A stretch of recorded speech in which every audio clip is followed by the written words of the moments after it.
le webinaire, ce qu'on vous propose de présenter. Donc, c'est un rapide tour de table, une revue des dernières releases, éventuellement des questions-réponses que vous pourriez avoir sur ces dernières features qu'on a pu développer. On vous en avait parlé lors des Retex et aussi l'année dernière lors du séminaire. On pensait et on a travaillé pour refondre l'UI et l'UX de l'application. On va vous présenter en avant-première quelques masques qui sont prêts et qu'on va déployer là au cours de l'été. On avait un point sur Miro qui sera… Bon, on va essayer de positionner là dans l'heure. Un use case par Olivier Fourdinois des Tapis Saint-Maclou. Et après, voilà, un petit rebond sur la date du séminaire. Voilà, ce que je vous propose de faire, c'est un très rapide tour de table. Alors, on a laissé Carrefour, parce qu'on a eu l'information très récemment. Je vous laisse éventuellement y aller peut-être dans l'ordre des logos, si on commence de gauche à droite. Alain, j'ai vu que tu étais là. Tu commences avec après les autres personnes de champ éventuellement. Donc, Alain Coquelet, donc je suis le responsable de l'application Ganti chez Auchan. On l'utilise dans 3 domaines, le data management depuis un certain temps. Et on a développé avec Ganti et Charlie qui passe 2 fois par mois chez nous une journée. La partie Bridge Query pour des comparatifs sur la gestion des commandes, les AE, livraison, expédition. Et on a développé ça dans le premier semestre, voilà, dans les activités et l'actualité du moment. Ok, merci. Est-ce qu'il y a d'autres personnes de chez Auchan qui veulent se présenter ? Je pense qu'il n'y a personne d'autre pour info. J'ai proposé, mais il n'y a personne. D'accord, ok. Pourtant, on a plus de 100 utilisateurs chez vous, mais oui. a les principaux. Ok, merci. Bah, écoute, merci beaucoup Alain. Peut-être chez Saint-Maclou ? Ouais, moi, Cyril, je suis responsable du domaine offre, achat, supply chez Saint-Maclou. Donc, on utilise Ganti pour faire des contrôles de données, pour pouvoir faire des extractions. Et on commence à le donner aux mains des utilisateurs pour qu'ils puissent s'auto-contrôler sur de la saisie. Ok, génial. Je sais que chez Saint-Maclou, il y a d'autres personnes qui sont là. Olivier, j'ai vu. Sacha. Olivier Fourdinois, je me présenterai plus tout à l'heure. Tu fais partie des speakers aujourd'hui, merci. D'accord. C'est bon pour Saint-Maclou. Chez Leroy Merlin ? Du coup, je pense que Marie a un petit problème de connexion. Oui, je suis en train de lui écrire là. Du coup, je vais me présenter de mon côté. Donc moi, c'est Philippe Lavie, responsable applicatif de DOM chez Leroy Merlin. Et du coup, on utilise Ganti dans le cadre du run, soit pour comparer différents statuts de commande entre WMS et l'OMS, ainsi que le système de prise de commande du web. Ouais. Ou alors, plus spécifiquement, uniquement sur l'OMS, sur des cas de bugs Manhattan. Ouais. Ok, merci. Peut-être que je viens de lui écrire à Marie, mais elle peut se connecter peut-être par son téléphone si vous pouvez faire peut-être un chat. Yes, c'est ce que je viens de faire. Ah, bah, nickel. Je t'avais écrit, mais je ne savais pas si tu avais le message. Bonjour Marie. Bonjour. Désolée, je ne sais pas, on est en très mauvais réseau ici, a priori. Bon. Je te laisse te présenter en 2 minutes. Je pense qu'Antoine est là aussi. Oui, il arrive aussi sur son téléphone. Du coup, je ne sais pas, Philippe, il a dû se présenter. Donc, on travaille chez Leroy Merlin sur la partie monitoring de flux interapplicatifs. Et donc, on a plusieurs outils, dont Ganti, pour pouvoir justement identifier en avance de phase des écarts de données ou de paramétrage entre plusieurs applicatifs.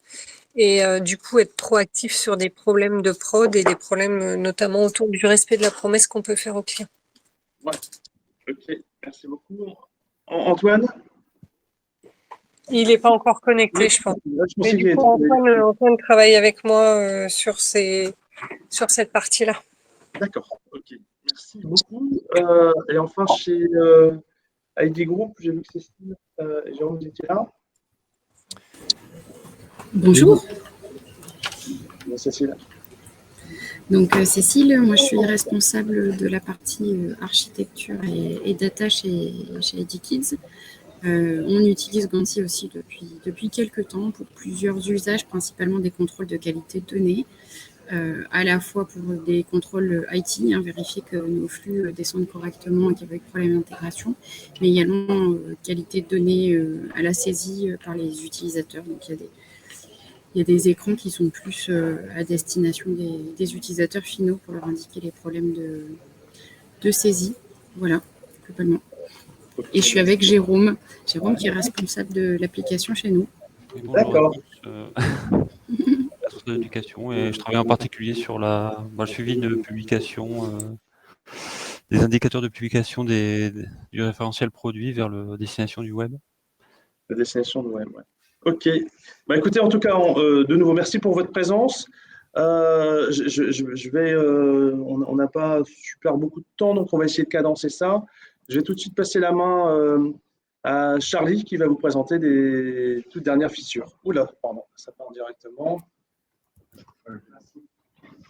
Oui, donc une feature qu'on vous a proposée et que beaucoup de clients ont été OK avec ça, c'est le Google Sheet. Donc ici, on va vous faire voir comment en fait intégrer un contrôle, le résultat d'un contrôle dans un Google Sheet. Donc, bien Schedule, donc vous allez cliquer sur Schedule, vous allez rajouter votre Schedule, donc toujours les mêmes boutons. Nous avons un nouveau team Google Sheet. Vous allez choisir votre base de données qu'ici nous avons appelée Google Sheet. Ensuite, vous allez taper le nom de l'URL de votre Google Sheet directement. Ensuite, vous allez saisir l'onglet dans lequel vous voulez insérer vos données. Après le range, donc de A1 dans la colonne A1 par exemple. Et vous avez aussi un bouton pour ajouter les données à la fin. Ici, on ne va pas le faire. Vous rajoutez l'heure à laquelle vous souhaitez mettre votre schedule. Et en cliquant sur le bouton test, comme vous le savez, on va pouvoir simuler l'insertion dans le Google Sheet. Donc ici, on a toutes les données de notre contrôle qui ont été intégrées directement dans notre Google Sheet. Donc ensuite, on a une feature sur les headers. Donc ça a été demandé par IDKid. Le but est de rajouter en fait des informations au domaine, donc des informations générales. Ici, dans notre exemple, nous allons faire les SQL pour retrouver le statut et la description d'un article. Donc, quand on saisit l'article, désormais, on a un header où on retrouve nos paramètres et aussi les informations des SQL que nous avons renseignées. Ensuite, une demande a été que certains utilisateurs non admin aient le droit de lancer le Quick Query. Donc, pour cela, on a créé un extra role. Donc, dans l'extra role Quick Query, on définit qui a le droit de lancer le Quick Query. Et donc, tous les utilisateurs non admin verront maintenant dans leur bandeau de navigation une petite icône qui renverra directement sur le Quick Query. Enfin, on n'a qu'une page sur là-dessus, mais une vidéo arrive. On a mis en place un système d'historisation de vos queries. C'est-à-dire que si vous voulez, hop, je mets sur pause. Si vous souhaitez avoir l'historique des requêtes SQL que vous avez tapées dans votre Query Manager, vous avez maintenant l'historique et vous pouvez revenir sur une requête qui a été faite le mois précédent, si par exemple, vous avez fait une erreur entre-temps. Donc voilà pour les features. On a aussi une vidéo en préparation pour la release 26.01, pardon, où on vous a mis toutes les features en vidéo que vous allez avoir. Donc voilà pour moi. Je passe la main. Ah non, je n'ai peut-être pas fini. On me dit dans mon oreille que... Ouais.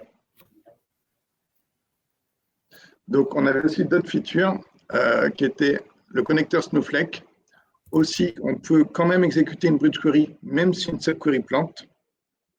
On peut intégrer dans nos schedules un fichier vers un serveur externe via une clé SSH. On a ajouté un convertisseur JSON-B dans l'éditeur JSON pour justement retravailler et avoir la transformation en requête Postgre directement. Et enfin, on a un système, on a revu notre liste de data sources, donc de sources de données. On les affiche désormais par ordre alphabétique. Et en plus, on a un système de recherche pour pouvoir rechercher directement avec une surbrillance qui arrive quand on commence à taper les premières lettres. Donc ça, c'est livré dans la 2601. Nous avons pris la décision de donner un nouveau souffle à l'UI et l'UX de Ganti afin de vous offrir une expérience encore plus agréable et intuitive. Aujourd'hui, nous allons vous présenter un aperçu des premières pages que nous avons travaillées avec un designer. Donc pour la page de connexion, nous avons opté pour un design sobre et épuré afin de mettre l'accent sur la légèreté visuelle. Nous avons aussi intégré les couleurs de Ganti afin de créer une identité visuelle unique et de nous démarquer. La barre de navigation a également été revue pour adopter un style plus épuré. Chaque module dispose désormais d'une icône distincte et d'une couleur unique. Nous avons également ajouté quelques fonctionnalités supplémentaires. Donc, ici, cette première icône affichera une citation à chaque fois que vous arriverez sur Ganti. La seconde icône permettra d'accéder au contrôle que vous avez mis en favori. La troisième icône permettra de consulter vos notifications. Et enfin, la quatrième icône vous permettra d'accéder au menu de gestion d'administration. Nous avons aussi ajouté un avatar pour pouvoir accéder aux paramètres de votre compte. Nous avons intégré un bas de page pour y ajouter des fonctionnalités qui ne sont pas beaucoup utilisées, mais néanmoins très utiles. Donc maintenant, je vais vous présenter 3 exemples de menus que vous pourrez trouver dans la barre de navigation. Donc quand vous cliquerez sur l'avatar, vous aurez accès à votre profil, aux paramètres, ainsi que faire une sauvegarde de la database ou vous déconnecter. Quand vous cliquerez sur un module, donc là ici en l'occurrence une query, vous aurez accès bien évidemment aux queries, aux sous-menus si vous en avez, et les administrateurs, eux, auront un menu supplémentaire pour pouvoir y effectuer quelques actions. Le menu, la gestion de l'administration ressemble à ça. Donc, nous avons optimisé l'organisation des informations sur la page du tableau de bord pour offrir une lecture plus agréable et identifier plus rapidement d'éventuelles erreurs. Donc, comme vous pouvez le voir, maintenant c'est beaucoup plus clair et les erreurs sont indiquées par des bastillons rouges. Pour la page des data sources, nous avons simplifié la lecture des données et mis l'accent sur les informations essentielles. Donc encore une fois, pareil, le tableau est beaucoup plus clair et les informations essentielles sont plus visibles. Et donc tous les tableaux auront le même style graphique. Enfin, pour le Data Manager, nous avons opté pour une approche plus sobre. Nous avons simplifié la couleur des bulles en ne gardant que les pastilles. Donc, maintenant, pour savoir si une bulle est correcte ou non, ou un problème, il faudra se renseigner à la pastille. Nous avons aussi déplacé le header qui contient donc les informations globales, les form fields et les ref fields dans la barre de recherche. Donc ici, quand vous cliquerez sur la barre de recherche, ça ouvrira une fenêtre où vous pourrez modifier directement les informations et en cliquant sur le bouton Search, ça relancera le Data Manager avec les informations mises à jour. Puis enfin, si vous faites un scroll vertical vers le bas, la barre de recherche s'attachera automatiquement à la barre de navigation, à la barre de navigation. Comme ça, vous pourrez garder toutes les informations utiles en faisant vos recherches. Donc, en conclusion, nous avons repensé la disposition, les couleurs, les icônes et les fonctionnalités pour rendre la navigation plus intuitive. Nous avons entrepris ces changements dans le but de rendre l'expérience visuelle plus agréable, mais aussi et surtout dans le but de faciliter et d'accélérer l'accès à l'information. Je ne sais pas si certains ont des questions. On peut vous envoyer du coup les Figma qu'on travaille avec le designer Et donc, si vous avez des retours, n'hésitez pas à nous les faire en avance de phase avant que nous, on commence le développement. On essaye, comme l'a expliqué Bondon, de faire simple, de garder les mêmes fonctionnalités qu'aujourd'hui afin de ne pas perturber les utilisateurs. Donc là, aujourd'hui, entre guillemets, le gros changement concerne l'administration, où avant c'était tout à gauche, maintenant c'est à droite avec une icône. Mais sinon, pour le reste, on essaye de garder la même logique et d'y aller petit à petit afin de ne pas perturber les utilisateurs quand on passera sur un nouvel UI. Mais si vous avez des remarques, des idées, des envies, n'hésitez pas. Dans ce webinaire ou en dehors, vous nous envoyez un mail et vous nous dites ce qui vous ferait plaisir. Par exemple, les notifications. Je sais que c'était une demande d'IDKid pour pouvoir du coup affecter certaines données et de savoir dès le début ce qu'on doit faire. Donc, on essaye justement de rajouter des fonctionnalités avec la mise en place de cette nouvelle UI. Et n'hésitez pas si vous avez du coup des remarques ou des envies pour qu'on les intègre du coup dans ce nouveau design. Même interroger le métier de temps en temps. Chez plusieurs d'entre vous, on a aussi de plus en plus le métier qui utilise directement l'application. Peut-être que certains utilisateurs ont éventuellement à interroger. On peut également le faire avec eux si vous le souhaitez, de manière à pouvoir effectivement peaufiner les derniers réglages avant qu'on lance le en développement. Ok, on va passer au point suivant. Olivier, on va tester la main. C'est bon pour toi? Bah, je vais essayer. Cool. On s'entend bien en tout cas. Alors, je sais pas.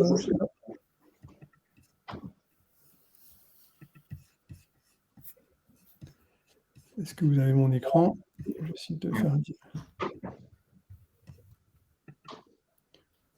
Parfait. C'est parfait. Merci beaucoup.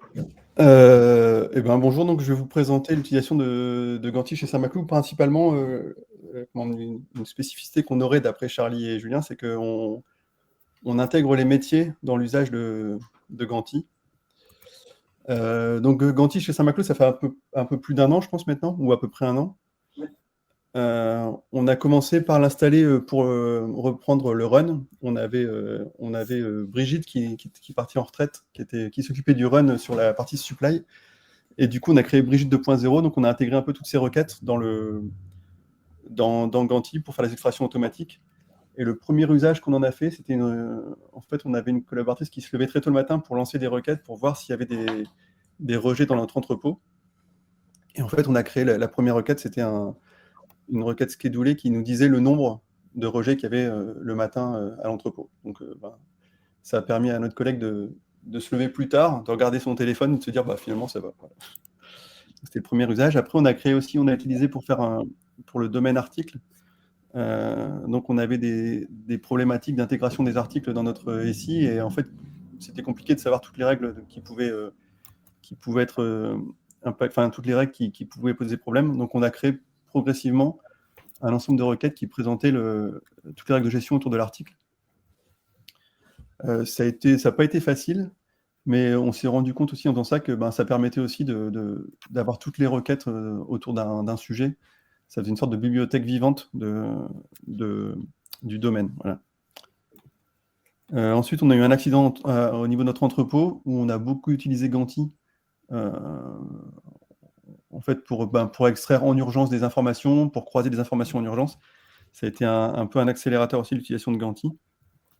Et on l'utilise beaucoup dans le run. Donc, voilà. Et surtout, depuis quelque temps, on l'a mis entre les mains des utilisateurs. Et c'est là-dessus que je vais faire un focus, en fait. Donc, avec deux cas d'usage. Un premier cas d'usage qui correspond, alors c'est les EA pas dans Géode. Donc, dans notre entrepôt, on a un WMS, un outil de gestion d'entrepôt qui s'appelle Géode.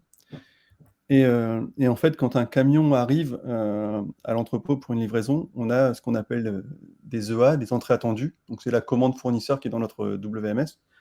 Et en fait, la personne à la réception vient valider la réception en se référant à cette EA dans le WMS. Et parfois, le A n'est pas là. Et du coup, ça pose vite des problèmes, puisque en fait, on se retrouve avec de la marchandise sans savoir ce que c'est, sans avoir de référence informatique de cette marchandise. Et du coup, ça part vite avec ce qu'on appelle des mail flippers, des mails qui sont envoyés un peu partout pour savoir pourquoi la commande n'est pas là, avec des réponses plus ou moins rapides, avec des réponses plus ou moins pertinentes, et puis des mécontentements. Et du coup, on a créé un domaine dans Ganti. Donc, on a ajouté progressivement toutes les informations sur la commande et toutes les situations qui pouvaient poser problème. Et avec des alertes sur les données problématiques, et du coup avec un fléchage vers la source d'erreur. Donc là, c'est cet écran. Alors, c'est pas l'écran, il s'incrémente progressivement, on rajoute des choses au fur et à mesure. Mais voilà, donc du coup, dans cet écran, on vient renseigner la commande, on peut renseigner les détails sur les articles, la couleur, la taille, etc. Et puis, on a tout un ensemble d'informations qui arrivent dessus. Donc, par exemple, on a des informations générales qui nous disent ça, c'est l'heure de la dernière descente des EDI dans notre système. Donc, par exemple, si les EDI ne sont pas descendus depuis hier, si on n'a pas de commande de descente de ces EDI, on sait que, comme c'est pas arrivé depuis hier, c'est probablement là que ça se passe.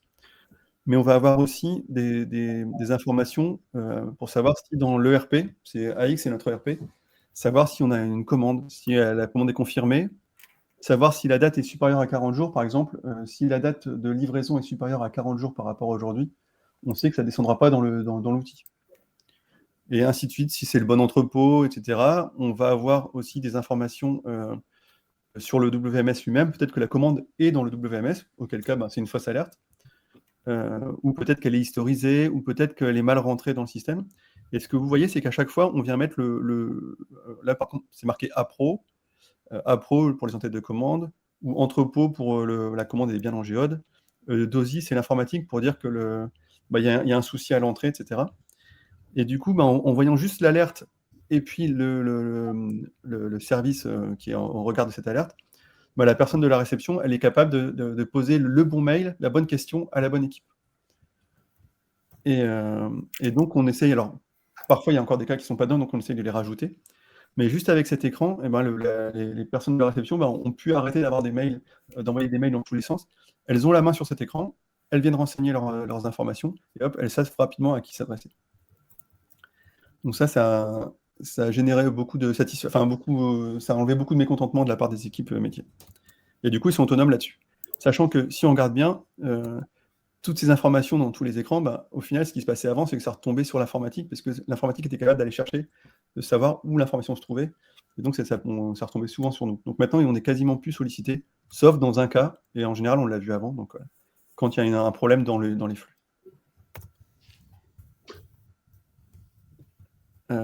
Alors après, je vais vous parler d'un autre cas. Donc là, c'est un exercice qu'on est en train de monter petit à petit avec les équipes métiers. Donc là, c'est un cas, j'ai pris un exemple en particulier, c'est la cellule flux. Donc c'est une cellule qui s'occupe de recoller les commandes quand il y a un souci dans la commande. Alors pour savoir, chez Saint-Maclou, on a des commandes un peu spécifiques. Par exemple, on peut faire des rideaux sur mesure.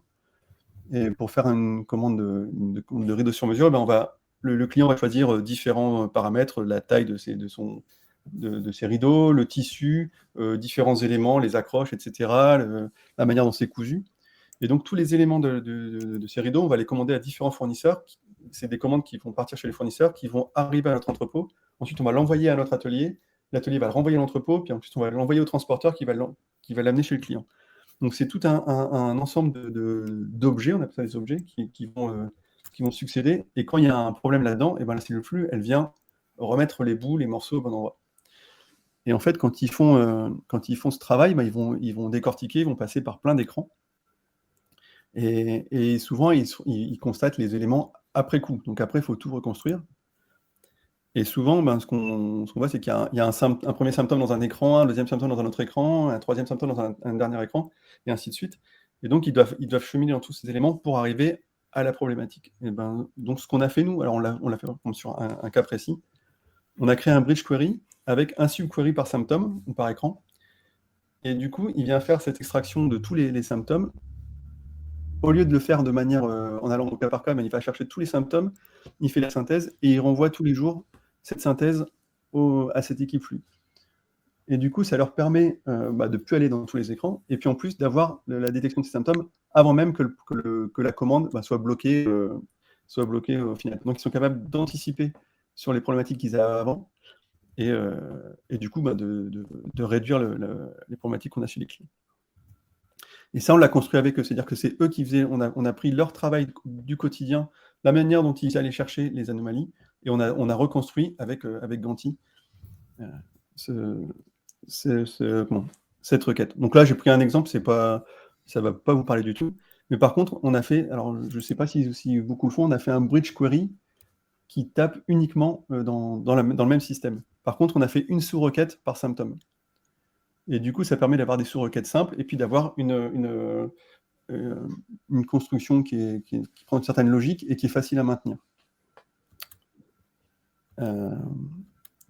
Voilà. Et du coup, aujourd'hui, on a les utilisateurs qui commencent à demander Ganti. C'est-à-dire qu'il y a aussi un travail pour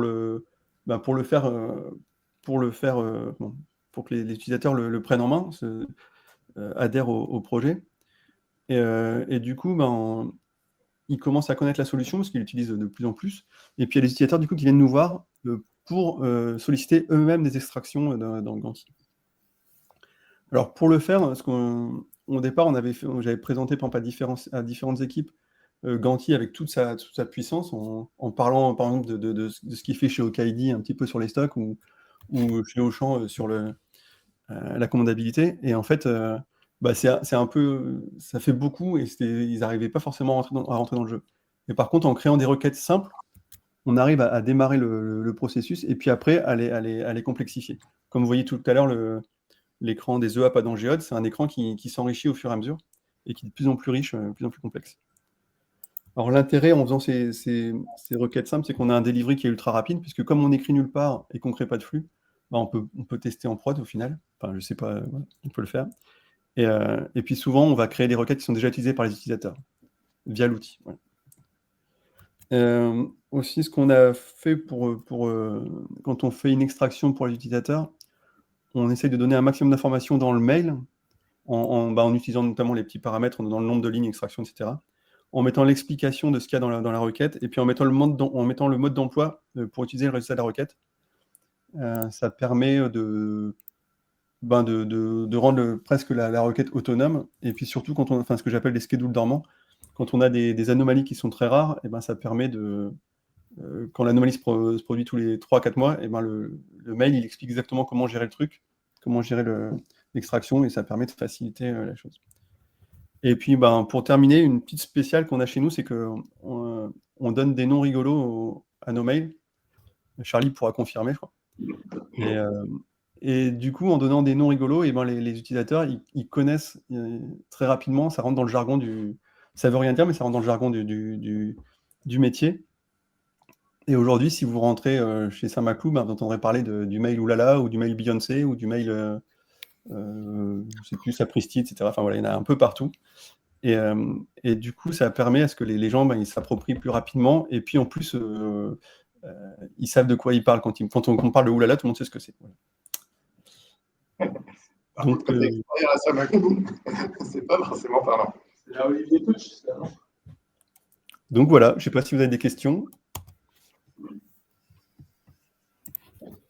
Une petite remarque. En fait, du coup, comme tu l'as expliqué, mais je pense que tous les utilisateurs ne savent pas, en effet, dans les mails, on peut vraiment personnaliser le nom et le corps du mail, mais on peut aussi, on a des métadonnées, on peut indiquer directement dans le corps du mail le nombre d'éléments contenus dans le fichier CSV ou contenus dans le mail. Donc, on a directement dans l'entête, on sait combien on a eu d'erreurs. Donc, je le précise parce que du coup, tu es allé vite là-dessus, mais je pense que tout le monde ne le connaît pas. Et en fait, on a des petites infos, des petites métadatas qu'on peut mettre afin de personnaliser les mails, que ce soit les entêtes de mail ou dans le message ou dans le corps de mail directement.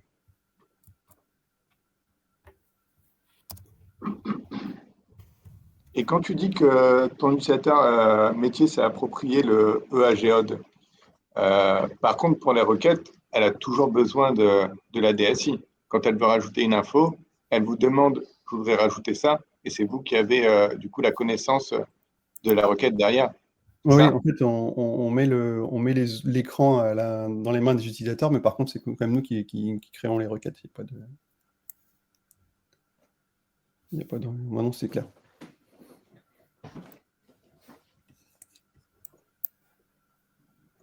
D'autres questions sur ce qui a été présenté? Ça va, c'était... En tout cas, merci Olivier. Très clair. Très clair pour moi. Merci. Merci. Donc effectivement, ouais, on avait démarré l'année dernière, là, ensemble, à peu près à la même période. Ok. Moi, j'ai une question. Du coup, il y a d'autres clients qui ont mis Ganti dans les mains du métier? Nous, ça fait déjà un moment, ouais, ça fait déjà un moment qu'il y en a quelques-uns, et il y en aura de plus en plus avec ce qu'on a mis en place avec les bridge queries, Charlie.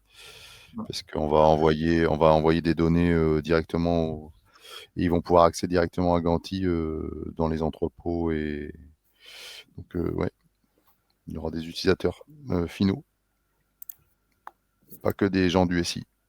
Ouais, c'est vrai.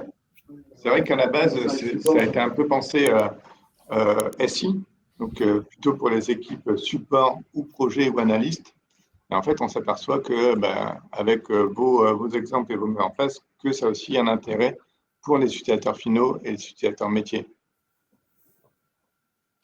Jérôme, Cécile, je crois aussi que vous l'aviez mis en place pour vérifier la publication en ligne, c'est ça? Vous avez mis oui.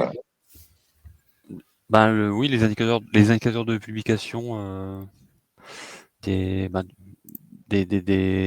articles en ligne pour le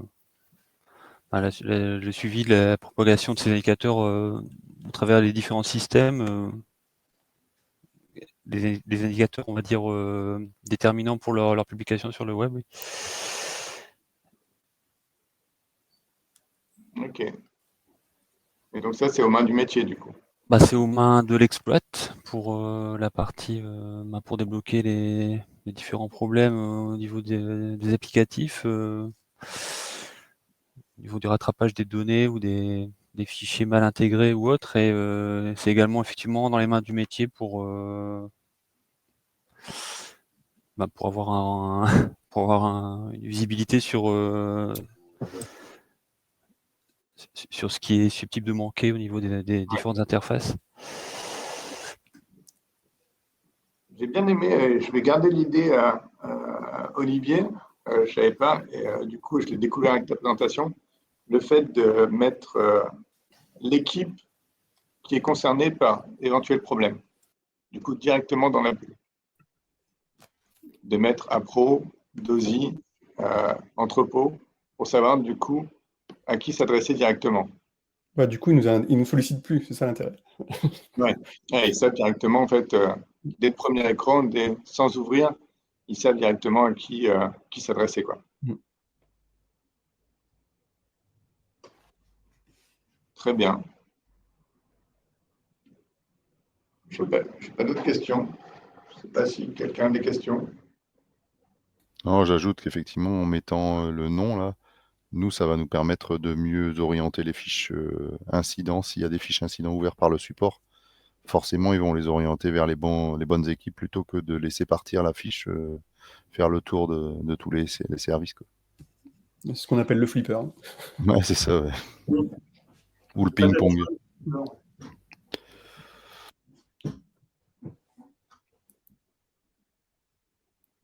Très bien. Bon, s'il n'y a pas d'autres questions, je vais passer à la slide suivante. Oui, donc une évo qu'on vous avait demandé, pour savoir si ça vous intéressait, c'était par rapport au web scrapping. Donc l'idée, c'est plutôt si vous avez des applications SaaS. Aujourd'hui, en fait, Ganti est capable d'interroger en base de données ou en API. Et quand on a des bases de données SaaS dans lesquelles on ne peut pas accéder à la base de données et qui n'ont pas forcément développé les API qui correspondent, on est un peu coincé. Donc, si c'est la brique au milieu, c'est un peu gênant. Donc, on s'était dit d'aller chercher. Donc, le web scrapping, c'est quoi? C'est le système qui permet d'aller récupérer des données sur une page HTML. Donc, on s'était dit, est-ce que du coup, ça vous intéresserait d'avoir ce module-là? Est-ce que vous avez déjà des applications en SaaS que vous ne pouvez pas interroger aujourd'hui et qui seraient intéressantes, notamment dans le Data Manager, de récupérer les infos sur la page HTML? Je ne sais pas si… Donc, on a fait un peu le tour des différents clients dans des Retex pour vous demander. On a demandé hier, justement, à Saint-Maclou, où ils ont une, voire deux applis qui pourraient être intéressantes. Et donc, je ne sais pas si, du coup, chez vous, vous avez ce genre de problématique et si ça pourrait vous intéresser. Parce qu'on essaye de construire ce module-là avec vous. Donc, on cherche en fait des clients qui ont ces applications SaaS qu'ils souhaitent interroger aujourd'hui pour, du coup, construire ce module avec eux. Bah, comme tu le sais, Charlie, ouais, moi j'en ai au moins deux, dont une qui est hyper importante dans le système d'approvisionnement. Et donc, oui, maintenant, on avait laissé de côté pour l'instant parce qu'on n'avait pas de retour de l'éditeur positif sur le sujet. Donc, Ouais. mais sur le principe, oui. IDKit, je ne sais pas si vous avez des applications SaaS que vous ne pouvez pas interroger aujourd'hui via Ganti. Ben pas réellement de notre côté, non.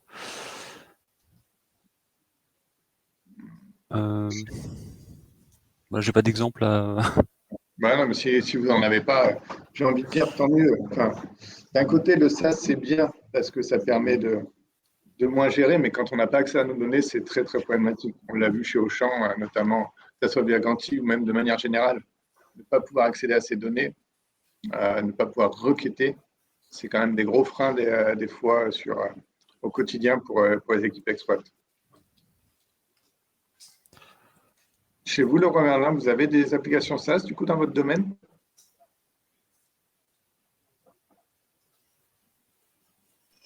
J'essaie de désactiver le micro, désolé. On en a, oui, aujourd'hui, je pense surtout à une qui est Expedito, mais où en fait l'outil, on ne peut pas accéder à la base de données, mais l'outil a un module d'extraction de données, donc on passe par ce biais-là. Et vous chargez dans une base de données. Du coup, comment? Vous chargez après, vous chargez automatiquement, vous extrayez et vous chargez automatiquement dans une base de données les données de ouais, dans BigQuery du coup, ouais. Ouais. Ok. Donc je vois comme ça à froid, je n'en vois pas d'autres. Faudrait que je creuse, mais ouais, je n'en vois pas d'autres à date. D'accord. Qu'est-ce qu'on a après? C'est bon. On a intégré dans la dernière release un système qui fait qu'on va chercher vos backups et en fait, on fait une recette simplifiée, c'est-à-dire on prend vos backups, on teste notre liste, notamment les fichiers de migration, et si on a le go, si c'est OK, on déploie la release. Ça nous a permis notamment de nous apercevoir qu'il y avait un jeu de données spécifique à Leroy Merlin qui en fait faisait péter la release. Si on l'avait livrée en l'état, en fait, elle n'aurait pas fonctionné chez Leroy Merlin. Et potentiellement, en plus, elle aurait fonctionné en recette, parce que les jeux de données de recette sont souvent différents des jeux de données de prod. Elles auraient fonctionné en recette et pas forcément en prod. Donc, on a mis en place ce système. Je reviendrai vers vous spécifiquement pour voir si ça vous intéresse qu'on le déploie sur chaque release pour justement faire une recette avec vos données techniques et s'assurer que tout est OK avant de vous délivrer et que justement vous soyez plus safe, vous soyez plus secure lors de l'installation de nos patchs. Même si dans l'ensemble, je pense que vous avez rarement eu des régressions non corrigées qui vous ont bloqué, mais c'est parce que du coup, on a tout ce travail en amont pour essayer de vous livrer avec un maximum de qualité. Et donc, on a rajouté ce système pour que ça soit dynamique et qu'on puisse vous tester sur vos données propres, alors qu'avant, un patch était testé sur nos données de recettes qui, du coup, sont différentes de la configuration que peut faire un client. Donc, voilà. J'ai fini et je passe la main. Super, merci beaucoup. Écoutez, nous, Je vous laisse. Merci beaucoup pour toutes les informations. On en reparlera forcément avec Charlie mercredi prochain. Merci beaucoup. Ok, merci Alain. Et à bientôt. J'ai vu qu'il y avait une date au mois d'octobre, c'est ça? De toute façon, je verrai la vidéo. Tu nous enverras la vidéo, Julien? Exactement. Donc la vidéo, on l'a. Je vais closer. Je pense que Marie, elle doit aussi bientôt partir. Ouais, je dois y aller aussi. Ouais. Désolé. Ouais. Merci de ta présence. On s'est permis donc d'enregistrer ça, comme ça vous pourrez passer à vos équipes. Pour finir, le 10 du 10, on a bloqué une date pour se rejoindre chez Barrel en présentiel. Le même format que l'année dernière, une matinée, un peu d'activité et un déjeuner convivial qu'on prévoit sur la matinée sur un créneau 9h, 14h, 13h30, 14h. Donc là, on va vous envoyer les invitations. On essaie de tenir en 1 heure de temps. Donc là, il est 58. Donc, on essaie de vous faire gagner du temps. On essaie de faire simple. Ça, c'est notre promesse. Donc, on a tenu là dans l'heure. On s'était même mis midi et quart. Donc, en tout cas, nous, on voulait vous remercier de votre présence. On voulait vous remercier de votre fidélité. Parce qu'effectivement, les témoignages qu'on a, les échanges qu'on a avec vous, ils sont toujours très, très riches. Ils nous permettent d'élaborer notre roadmap. Ils nous permettent de parfaire cette solution qui nous tient vachement à cœur ici chez Ganti. Et donc, voilà, je ne sais pas si vous avez d'autres remarques, d'autres questions, mais en tout cas, pour nous, on a tenu notre engagement de vous faire une petite overview là, en 1 heure, de manière assez concise, de vous dire un petit peu où on en était, de vous indiquer aussi sur ce sur quoi on travaille dans les roadmaps à court terme. Et puis, je pense qu'on a déjà pris 2-3 rendez-vous avec vous pour 2-3 petits chantiers là, qui vont nous occuper pendant les prochains mois, en parallèle de l'UI, du X. On est aussi, et je vais en finir par là, à mon niveau, en train de refaire le site internet. Là, on a des kick-offs là, qui se lancent cette semaine. On va y travailler cet été. On se permettra de vous envoyer peut-être une petite sollicitation pour qu'on fasse peut-être une séance d'interview ou un petit film. On ne sait pas encore trop ce que va nous demander l'agence, de manière à rayonner davantage pour nous. Et effectivement, vous êtes nos meilleurs clients, vous êtes aussi nos meilleurs ambassadeurs, vos équipes aussi. Il n'est pas rare qu'on ait parfois des leads, des contacts qui nous soient apportés par certains d'entre vous que je remercie. Et effectivement, la meilleure preuve, elle est aussi souvent sur les témoignages et sur cette caution client qu'on peut avoir avec des super références comme vous et des super personnes que vous êtes, avec lesquelles on a plaisir à échanger. Voilà, je ne sais pas si de votre côté, vous avez encore des add-ons ou des ajouts. Non, pas trop. Eh bien, écoutez, encore une fois, merci de votre présence. Et puis, moi, je vous souhaite une belle journée, un super été pour ceux qu'on n'entendra pas là d'ici les prochains jours et pour ceux qui partent tôt. Et puis, on vous donne rendez-vous à la rentrée. Voilà, merci beaucoup, à bientôt.